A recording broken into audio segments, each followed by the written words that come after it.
screen, sorry. That's okay, no worries. I'm just going to, what's that got? Yeah, okay. Right, so yes, we can. There you go. So, that's better. No, yeah, that's better. Amazing what a bit of sunshine will do. Oh, okay, so look, we've read your submission. And thank you for that. So you've got 10 minutes. So just take us through your highlights and remember to leave time for questions. Yeah, first of all, thank you guys for allowing this submission. I really appreciate it. And from my perspective, I've been watching since this morning, since you started. It looks like everybody's taking it seriously and listening. So thank you for that. I really appreciate it. I come with quite a unique perspective on this, I guess. I'm a canine behaviourist. I have been for 20 years. A lot of my work was in the UK. I've been in New Zealand for 12 years now, and that was based up in Auckland, and for the last 6 years in the Waikato. I've held positions of Secretary and Treasurer in the Association of Professional Dog Trainers New Zealand, and I'm also an endorsed trainer for them and also an endorsed trainer for the Companion Animals NZ. Okay. At present moment, I'm studying for a Master's in Clinical Animal Behaviour, which has a huge level of welfare and training within that. So I bring a lot of experience and knowledge to this discussion. Okay, and as much as my submission is my personal view, I actually want to, I'm a problem solver. I'm not a moaner. I'm a solutions-driven person. So I actually want to just provide a bit of insight into things that possibly dog control could look at that they haven't looked at. Okay, so my background, about 6 years ago, 5 years ago, I ran the SPCA in Hamilton, okay, as a centre manager there. And that was at the time, if you can remember, when there was a lot of problems with misappropriation of resources. And the Hamilton SPCA took a big nosedive. And that was when I took it over to try and bring it back. And it was at that point where we ended up taking the SPCA into national rather than a local body. Yeah. So at that point, one of the problems was that there was not enough animal welfare officers in Hamilton City, in the Waipa, and also in the Waikato district to cover the welfare issues that were in this massive, massive territories that the SPCA cover. Yeah. So Alan Wilson, who's the inspectorate, head of the inspectorate in the SPCA, and myself got together, had lots of meetings, and we actually presented a meeting at Hamilton City Dog Control. And we had Hamilton City Dog Control, we had Matamata, we had Cambridge, and we had Waipa. So all of them were there.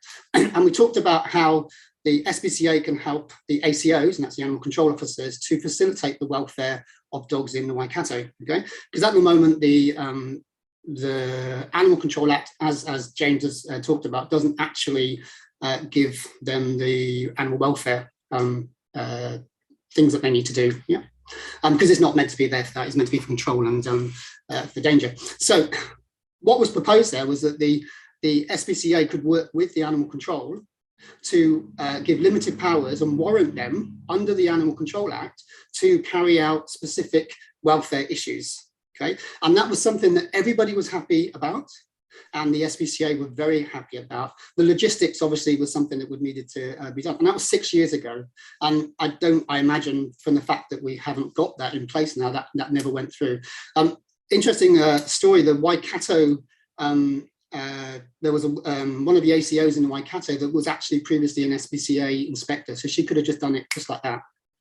Now, I don't know what the politics in that is, but the reason I'm saying this is because we're bringing in this permit, and that's the main one that I object to. We're bringing this permit solely on animal welfare issues, okay? And I totally understand. I've got great respect for the Waikato Dog Control. I work with Hamilton, I work with Waipa a lot. So I've got great respect for dog controllers. As a canine behaviourist, I have to, because I get a lot of work from them, okay? So I understand their frustration when it comes to animal welfare, but that is in place. The president was there 6 years ago, and it hasn't been looked at, and it should be, because it's actually going to address the animal welfare issues that we're trying to address. Yeah, and it's going to address it within law and within the right bodies communicating together and collaborating together to get the job done, as opposed to I think the term sledgehammer and small pin use. Now, if we're to believe the motivations behind the permit, and I've got no reason not to, then surely that would be a better alternative to look at to actually deal with the welfare issues, because you've got the source there. Now, and the president is there because the police force already have those powers. So the president to give an ACO that experience or that warrant is actually there already. Yeah, so this is not something that is so out there in the clouds. This is something that could be done quite quickly and quite easily if you got the SPCA's buy-in, and you already had that 6 years ago. That's my main sort of solution, I would say, something that people could look at. The other thing I'd probably want to talk about is just, and I'm sure that you are listening, that there's probably going to be some kind of compromise between what other people are saying and what you're trying to say. And there'll be somewhere in the middle, as with all democratic policies, I guess. So my concern is when that does come in, and can I just get confirmation, because there's been a lot, again, I've been listening all the morning, there's been lots and lots of this and that kind of stuff going on about the neighbours' involvement in the policy. Are we saying that the neighbours will not have any say in whether that permit is given to a person? It will be solely down to the judgment of the ACO and dog control. Can we confirm that? My understanding, Mr. Rowe, is that it's not in the dog control policy or bylaw to address neighbours in the rural area. The information came, or the misinformation, if you like, came from looking at the current permit form for urban and you know, hands up, we should have done that a bit better. So that has made quite a lot of fear, because obviously I represent my business is a private one-to-one service, and we also do classes. I've got other trainers doing that. So I actually represent probably quite affluent parts of the Waikato, and a lot of those people are very scared that they've just spent $3.5 million on a property, but they're going to have to move because their dogs won't be allowed to stay there, and they will move if they have to get rid of their dogs. So there's a lot of fear there based on neighbours not getting on. So I think, you know, that needs to be clarified. And I think that's where a lot of the emotion from other people is coming from. So thank you for clarifying that. I really appreciate it. So on that note then, what hasn't been supplied, and again, coming from a canine behaviourist point of view, what hasn't been provided is the clear criteria of what deems or what makes a property and a person allowed to have those dogs under the animal welfare critique. Okay, so if it's just down to an ACO looking at the property, looking at the person, and making a judgment, then that's too subjective, and that's just not something that could be done, because that'll be based on their, you know, the area they've just driven past something, they know what's happening around there. It has to be very objective and very clear, so people understand exactly what they have to do to put it right. And that's the other thing. If they're deemed that they don't have a permit, do they have a particular period of time to put things right to then have that permit? And all of these little things that are causing major stresses for my clients and myself, because I have more than 2 dogs. What I will say is my dogs are working dogs. They work with me and they rehabilitate so many dogs in the Waikato that they wouldn't be deemed working dogs because they're not stock animals, even though they're border collies. Okay, but that's the main concern of most of my clients, that their dogs are going to be taken away from them.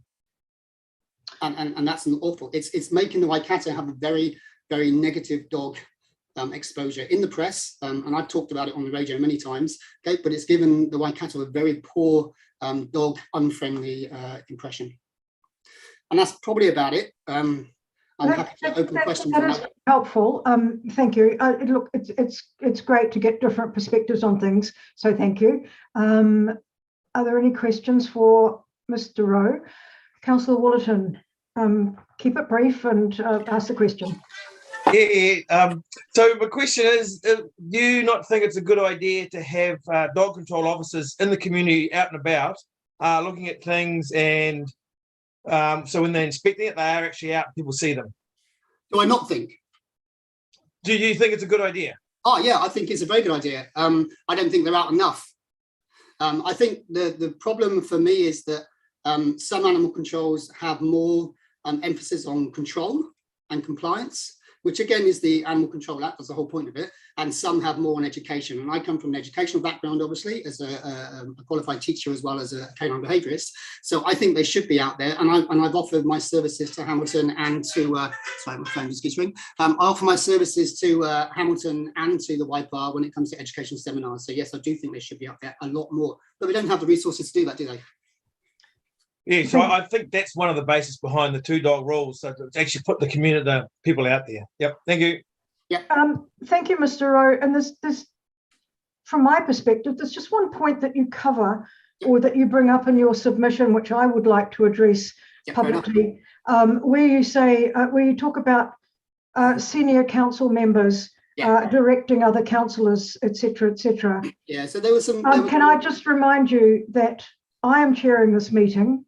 I will not take any bullying or suggestions from councillors to other councillors, should that be what you're implying. Yeah, and I think you've made it very clear today, so thank you. I appreciate that.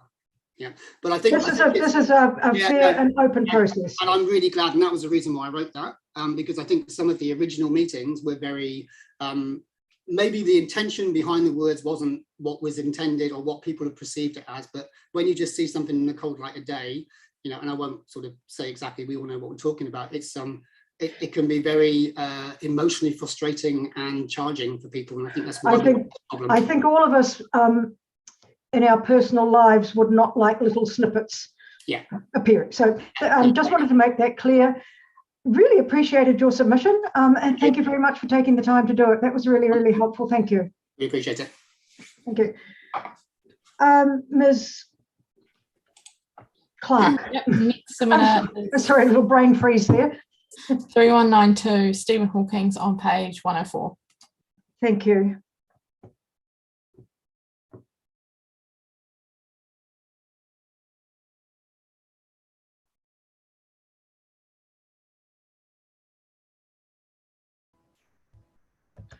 Hello, Mr. Hawkins, and welcome to our hearings. I'm assuming that now you're online, you can hear us. I can, yep. We have read your submission. The other guy. Sorry, give me a second. Okay.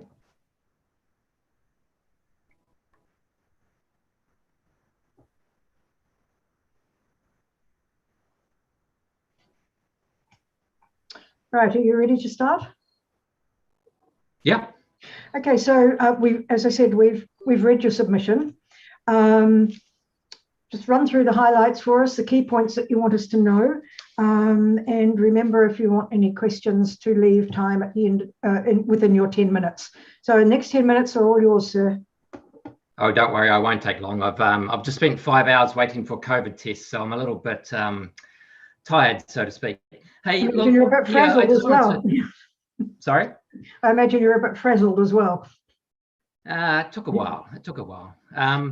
Yeah, I just wanted to say, look, I'm all for. I've watched a little bit of the noise, shall we call it? I just heard the previous guy and your rebuttal of something there. I haven't seen anything today so far, but I just wanted to sort of personally reiterate, I'm all for certain properties and certain owners or certain dogs, whatever you want to call it, being sorted out by dog control, being sorted out by bylaws. I kind of don't think the current proposal is really what we want with as a ratepayer with permits. 2 dogs or more, I tend to think if the problem people, let's call them, aren't registering their dogs, what hope in heck have you got to actually get anyone to come along and get a permit?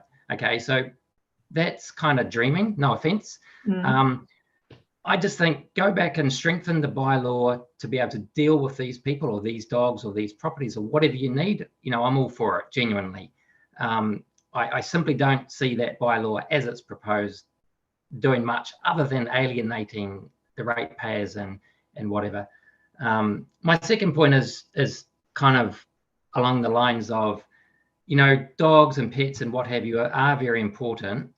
I would actually like to see the Waikato District Council using some of these people that have got very upset with you perhaps over this bylaw to help you create a better bylaw. And dog parks, like, you know, Days Park in Hamilton, I mean, that's the one that I would actually like to see Waikato District, I'm in Tamaheri, Waikato District Council partner with some regions to get better facilities rather than reducing them down to a small fenced section and the like. The final sort of one is, I mean, I've seen some of those video footages of some of the comments made by certain councillors, and I'm sure they've been discussed and they'll get discussed in the next few days or whatever. But, you know, I mean, it's pretty disappointing as a ratepayer to see some of that sort of stuff and to see some of the negative publicity coming around in the media. But, you know, I think it's not beyond you guys making a decision and doing it properly. I'm not sure what else I really need to say. I mean, my submission's in, so if you've got any questions, otherwise I'm more than happy for you guys to jump on to the next person. Thank you. And yes, your submission is very clear. I believe, just to respond to your point there, in the same way, and I mentioned before, a snapshot in time is not necessarily a snapshot of longevity. But in the same way as you might not say, all golden retrievers are bad because I know a bad one, or I perceive one to be bad.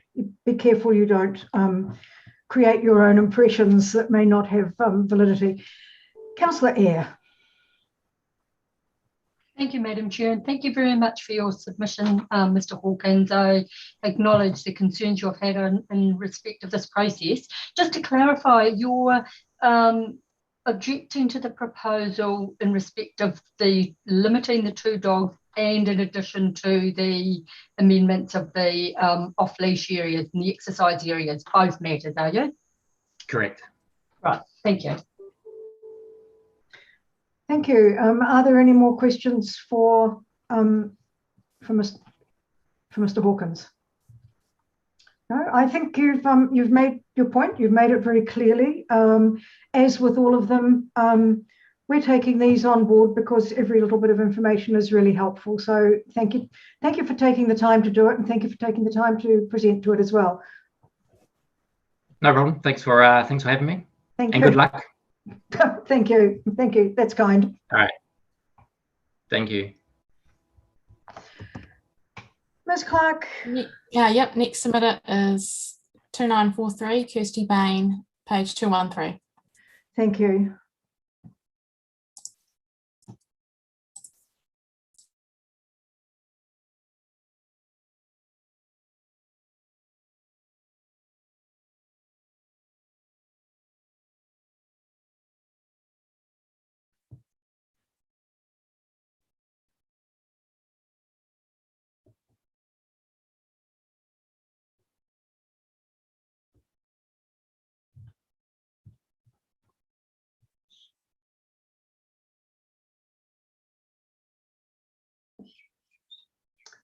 Hello, Ms. Bain. We can see that you're almost there.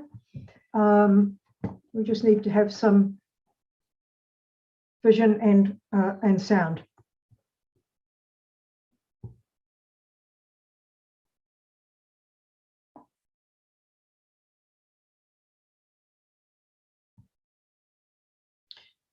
Matt, can you help Ms. Bain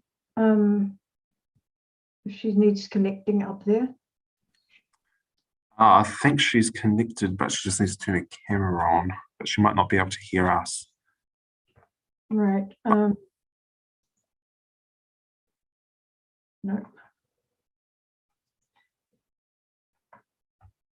Can you message her, please?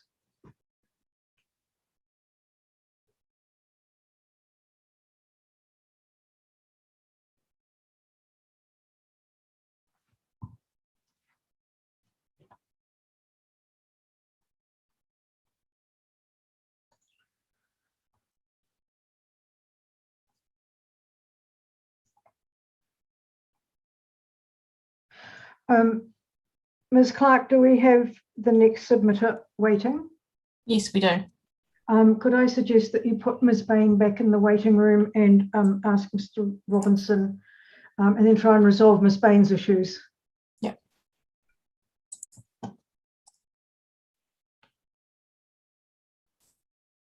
Yep. So next submitter is 3085, Paul H. Robinson, on page 181.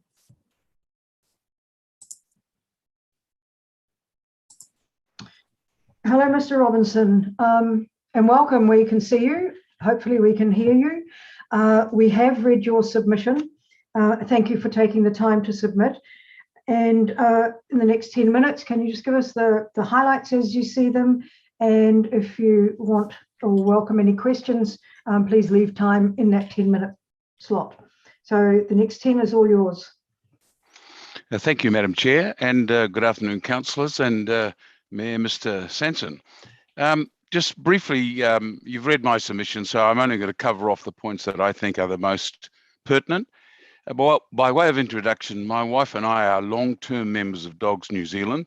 Between us, we have some 92 years of membership. We're also rural residents and have lived in this area since 1979. So we've been rural residents with dogs in this area for the past 42 years.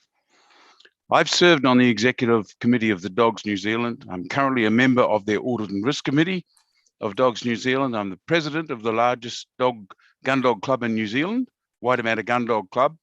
I've been the president for over 20 years, and I'm a member of several other all breeds clubs and specialist dog clubs. I did a quick calculation. In the time that I've lived in this district, we've paid over $25,000 in registration fees because we've had between 3 and 12 pedigree dogs on our property in that period of time. And in that time, we have had one visit from Council Dog Control, and they pulled up and we had a 2-minute chat, and they saw all the kennels and the dogs and said, that's all in great shape, so we don't need to bother. Whilst we don't support the concept to permit, we actually have no objection to a permitting process, but without criteria, this leaves the obtaining of a permit to an analysis done by a staff member or an officer. Not only is that unfair to the applicant because they don't know what criteria is being assessed, it's also very unfair to the staff member who has to then make some subjective decision about, is this kennel adequate or appropriate to house dogs? We think that if this were to be approved, you have to put criteria in place that defines what a kennel has to have in order to be permitted, so that everybody knows what baseline they are working to and what the ground rules are. We also object to the neighbour's permission unless there is some defined criteria around what constitutes a reasonable objection from a neighbour. And I think there are a whole lot of criteria that we could think about there in terms of closeness and noise, previous complaints, all of those types of things. As members of the Dogs New Zealand, we've made a heavy investment in facilities for our dogs. And all of our friends and acquaintances who have pedigree dogs have done exactly the same process. And most I spoke to have no objection to a permitting process if we know what the permitting process is going to require. So I thought I'd just give you a quick rundown. In my personal property, or my wife and I's personal property, we've got 7 separate dog runs. We've got separate runs for puppies, and we're occasional breeders. We had our last litter some 20 months ago. So we're not out there breeding dogs. In fact, we only breed when we have a need to replace something in our breeding program. Our kennels are fully insulated. They're fully lined. They're air conditioned. We've got dedicated areas for dog wash, dedicated areas for grooming.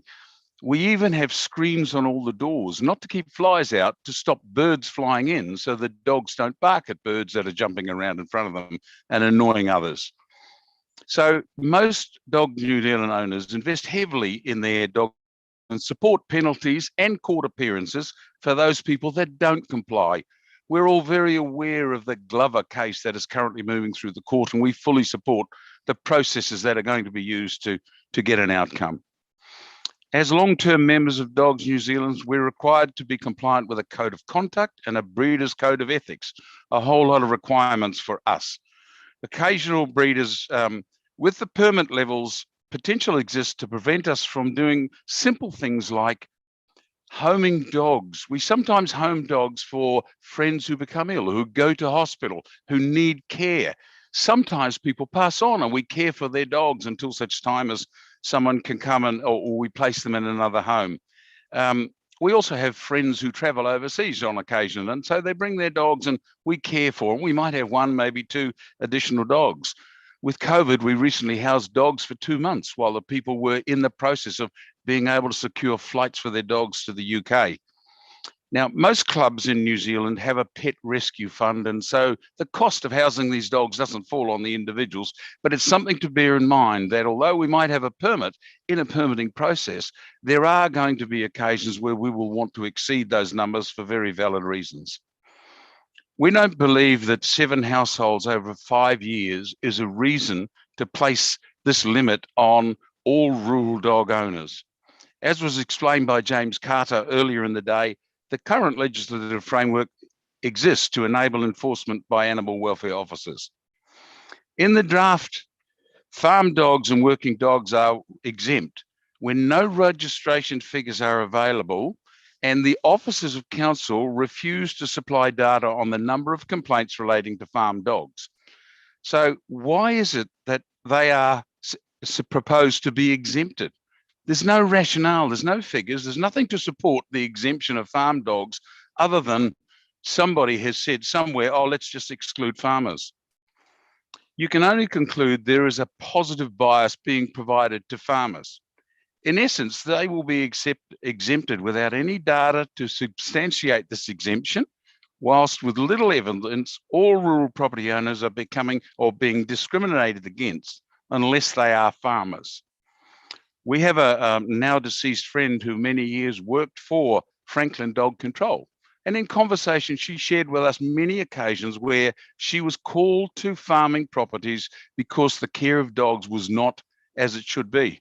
Bruce Cameron said he had no objection to a licensing of the number of dogs. Well, of course he has no objection because it doesn't affect any of his members. They are exempted. If they were included, we would have no objection either. What, you know, you have to ask yourself, why do we want to exempt farmers? If they care for their dogs, and I'm sure they do, and they are valuable assets, then if you want a permit, let's permit everyone, because that's the only fair and reasonable thing to do, in my opinion. Registered dog numbers in New Zealand are growing. I know this because I sit on audit and risk for the Dogs New Zealand, and I see the registration numbers. More and more dogs are being registered. More and more dogs are taking up ownership with families. And so we're in a process where we're proposing to limit the areas that dogs can run in and be exercised. And we're also proposing that they can only be given on lead walking. We just think this is, quite frankly, crazy thinking. We travel around the country and we go to dog events. We know where all the dog parks are. We use those dog parks when we travel because our dogs are used to getting regular exercise, and for their well-being, they need regular exercise and the opportunity to stretch out. So we utilize those parks. And there are some wonderful parks around the countries. There are some fabulous examples that all councils could use to provide these wonderful facilities. And they're broadly used by a range of people. And we have friends who come to Auckland to compete in events, and they utilize facilities in the Waikato region. There is a couple of good dog parks in the local area. They're widely used. And we're proposing to not allow those people to run their dogs. I also think about all the people that live in urban environments and ask myself, why do we want to not give those people the opportunity? We think nothing of building new parks for our children and grandchildren to play. In Tuakau, there's a wonderful new park just being completed. There's about to be completed. So that's great. And I think that's a wonderful thing. And at the same time as we are building things for our children and grandchildren, we're limiting them for those people who are caring and responsible dog owners. And I just don't think that that has been particularly well thought through. And the final, oh, sorry, final point. Yes, you've got a minute to go. I timed this so I knew how much I had. Thank you. But you have a question waiting. Okay, fine. The only question I wanted to answer for Councillor Smith was he asked the question about breeding versus boarding. Boarding kennels is proposed to be exempted. Breeding kennels are not included in that exemption in the current proposed bylaw. Councillor Smith, does that answer the question that you have your hand up for?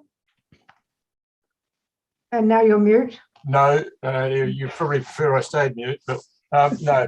The question I have really is you've talked about the reduction in facilities, and I asked it earlier on the day of one of the submitters, where we've got shared facilities such as a sports field, where up until now the dogs have been able to have off-leash on those fields.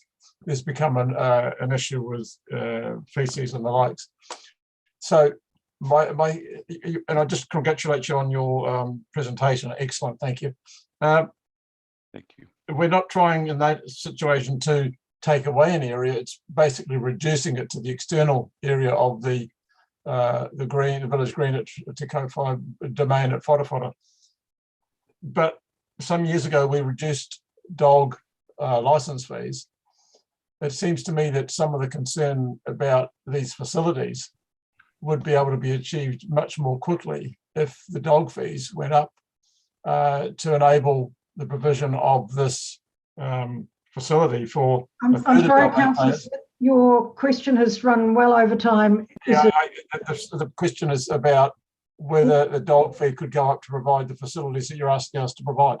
So just keep it to that question. And short answer, Mr. Robinson? Short answer is that from a rural perspective, it makes no difference whatsoever because they're not used by rural people other than the occasional visits. For those urban dwellers, I personally think that's a great solution. Better facilities gives better opportunity for everybody. Thank you very much. I'm really sorry, but that it took a little bit of time there. Thank you. Again, it's good to have a different perspective on it. So thank you very much for finding the time to come and talk to us. We really appreciate that. Thank you very much. Thank you. Ms. Clark, did we resolve the issue of Ms. Bain? Yes, we did. She's figured it out now. Yep, so she should be in the waiting room. Okay. Yes, please. Yeah, so submitted 2943 Kirsty Bain on page 213.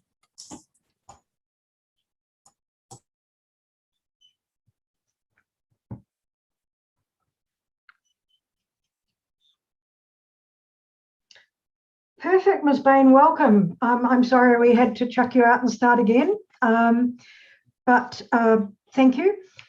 We have read your submission. We'd like you just to highlight the things that you really want us to know about, and you've got 10 minutes and that includes questions as well, so it's all yours.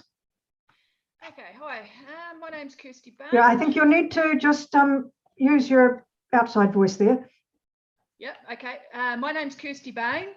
I live in Waitatuna Raglan with my 3 dogs. I shifted here 20 years ago when I had 7 dogs, and I shifted rurally so that I could live with them. Over the years, this property has been set up for my dogs with 4 yards that are fully deer fenced, double fencing, double gates, hedges throughout, so they're in. Okay, I also have a large front paddock which is deer fenced for them to free run in. My dogs are very much pets who are all around my feet right now. Okay, as to me, I've been a volunteer obedience instructor at Waikato Canine Obedience Club for over 10 years, so I no longer do it.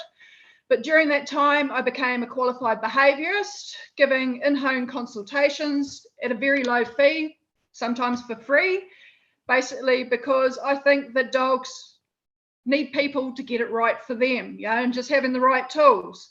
Okay, I've taught puppy classes, education is key for me with how to do it right by your dogs. And unfortunately, apart from a small rebate off your registration fee, that's the only incentive that the council gives for people to get educated. There's no other source apart from private clubs. Okay, my main occupation is I travel around the dog show circuit. I know the previous speaker, Paul, very well. I do photography of the events. So basically taking winning photos, candid photos, and all the rest of it. I'm lucky enough to be able to do this job because it means my dogs can travel with me. So my lifestyle has been built around my dogs. I also show my dogs. I have 2 retired older dogs and I have a young one that I show now. I have Tibetan Mastiffs, which are an ancient breed, not a breed for everyone. Obviously, I've got the qualifications behind me to have them, but I love the challenge of having such an amazing old breed. I think limiting the number of dogs we keep will stop people from enjoying these hobbies that we do with our dogs. You cannot successfully breed dogs with just 2 dogs. You can't run an obedience, do agility with just 2 dogs. We like keeping our retired dogs. Mine stay here until their old age. I've got a garden that's got beautiful trees where they've got their final resting place. Okay, you cannot also foster dogs or rescue dogs if you're limited in numbers. I mean, most of the people that do this already have dogs of their own. Okay, I totally oppose the notion of limiting myself and others to only 2 dogs. If I have to shift because of this, which I will do because I will not rehome my dogs. I've got an old blind dog, she's not going to shift very well. What's going to happen with her? Okay, for me to shift, it will be an absolutely huge expense to reset up what I've got here, which is a property built for my dogs. I also have a secondary income on the property, which is growing and propagating plants. So that involves, a couple, more than a couple, quite a lot of large glass houses. I've got 3 acres of stock in my garden. If I shift, I won't be able to shift that. That means I basically lose my lifetime collection of plants. I grew up in South Auckland on the worst street. Basically, it was really, really bad. And I got an appreciation for having a good guard dog, or few. If you'd have one dog and you go out, you come home, they know your dog's gone. So they come and burgle you while you're out with your dogs. Seen it happen. Okay, I now live rurally on my own. I feel safe because I've got dogs. People know I've got them. They'll be stupid to walk up this driveway and cause trouble. They don't do it. They know that I've got these dogs. I don't think anyone's got the right to tell me what I can and can't do on my own property. My having numerous dogs does not affect anyone. I pay my registration each year. Basically, I get nothing for it but a plastic tag. But I do like the fact that this money goes towards public dog parks. I have a property where I can exercise my dogs. I'm lucky enough or fortunate enough to have done that for myself and my dogs, but other people don't. And as I mentioned in my submission, as a behaviourist, I know that dogs that don't get adequate exercise are problem dogs. I personally would like to see things like enforcing the on-leash laws in places where dogs are meant to be on lead. They are a hazard. And a lot of people flout those rules knowing that there's going to be no consequence of their action. So, and again, having large dogs, I don't appreciate people who have their dogs off leash. I don't use the off leash parks for that reason. It keeps my dogs safe. But I understand that there are people who have nice, friendly dogs and they like to go socialise, burn off some energy with their dogs. And that, I believe, is important. Paul also mentioned in his submission that we travel the countryside with our dogs. And yes, we appreciate having these areas to take our dogs. Or, in my case, having nice safe areas where I can walk with my dogs on lead. Okay, limiting the number of dogs will only hinder us honest people. Basically, as I said, we're not doing anything wrong having numerous dogs. The people you are trying to target are the people who neglect their dogs, and I don't believe that they actually give a damn about rules or laws. If they did, they wouldn't be as cruel to their dogs as they are. And I very much doubt that these are the people who register their dogs. So it's not getting the target that you guys want. This is the second time I've had to make a submission regarding my life with dogs since I've lived here. Last time it got overturned. This time you've excluded working dogs, who were the people that spoke out the loudest last time and made it very clear that you're affecting our lifestyle. And as Paul Robinson said, there are cases of farm dogs that are not treated properly. They are just treated as a tool. Oh shit, I forgot to change the oil on this one, we'll just get rid of it. They are just a tool to some people, but there are farmers who do see the value in their dogs.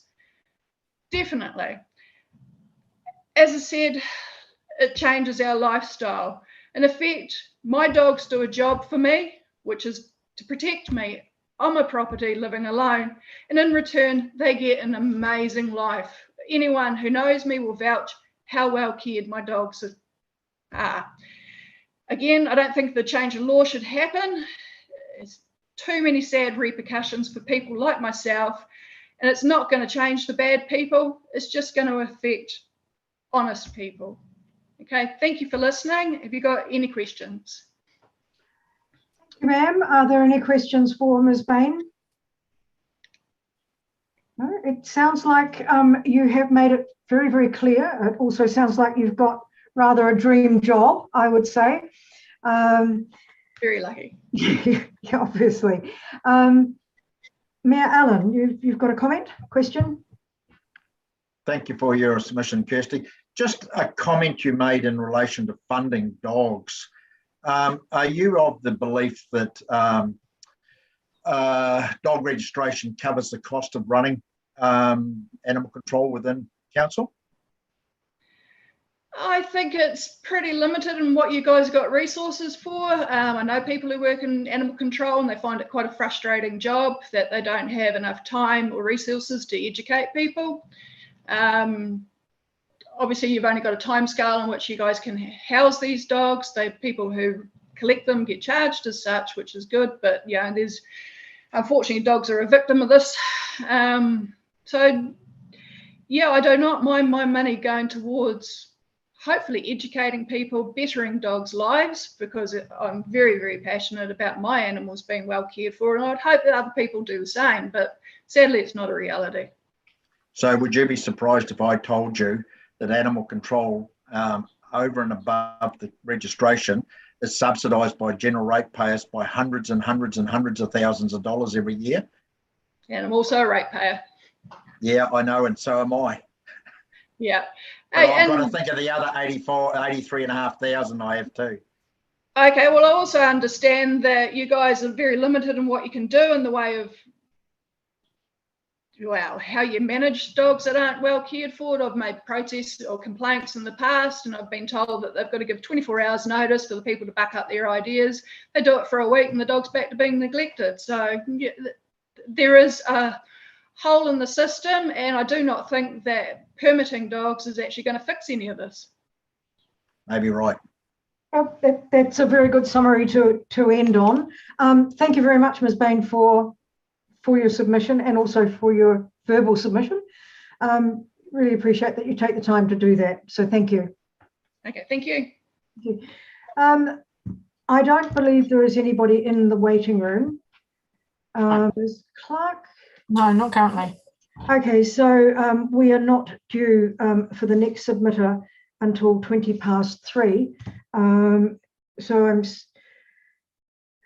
it's a good idea.